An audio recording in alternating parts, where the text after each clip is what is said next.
Hey guys, we're here with Rex from Madden 16, and we're just got our chance to play and get our hands on the game. Feels great. How you doing today? Great, thanks. So the first thing we went over was the new Draft Champions feature. Could you just go a little bit in depth about that? Yeah, the whole idea behind Draft Champions is kind of built off the Hearthstone model, something that's been really popular in the PC community about a 3-card draft system.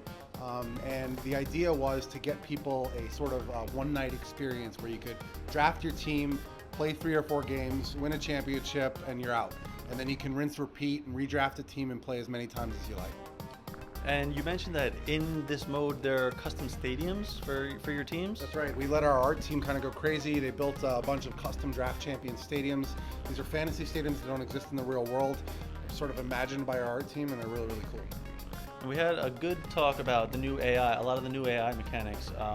First was the ability for the user to affect the way they catch the ball and the action after the catch. Can you just talk a little bit about that?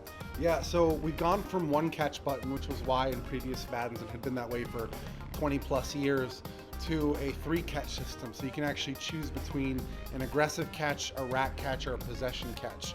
And being able to situationally apply which catch you want to use in which situation is creating an awesome metagame in the passing system, which has never been there before. And there's risk rewards to all those catch mechanics. It's sort of a long learning curve in terms of learning when to apply which catch mechanics in which situations. But for me, it's just added a layer of depth to the game that's been much needed for a long time.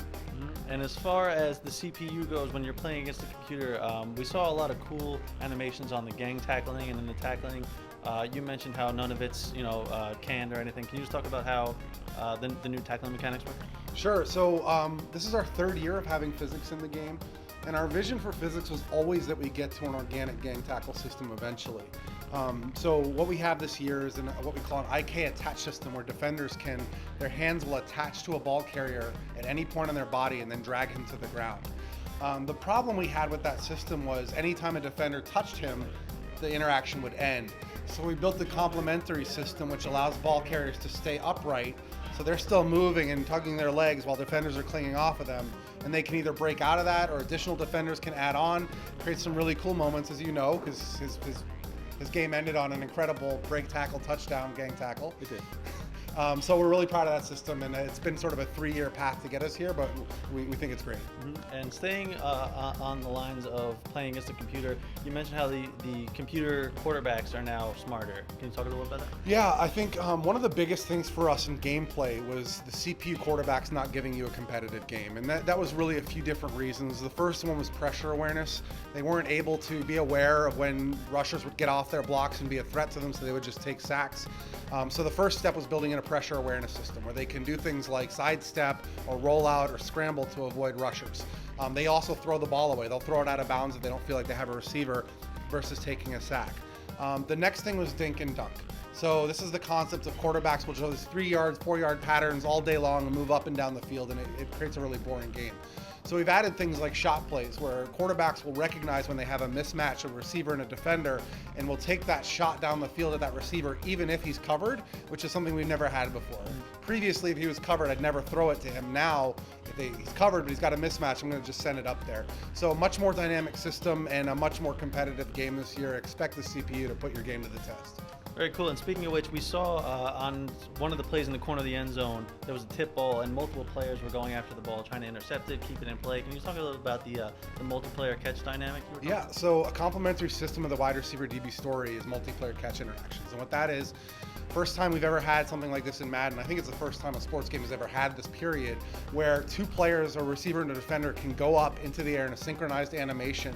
And what that allows us to do is do things like pass interferences and tip ball catches and simultaneous possession, all different kinds of things. And what you saw on that one play was 2 players that went up, but a 3rd player came in and actually swatted the ball, and a 4th player came in and dove to try to catch the tip. And it's really, the one interaction plus the 2 other players' AI behavior kind of worked all together to create like a perfect outcome for us in that moment. It was so cool. It looked so real. Yeah. So if there's one thing that you say that Madden 16 brings to the franchise that nothing's brought before, and what you're most excited about, what would it be?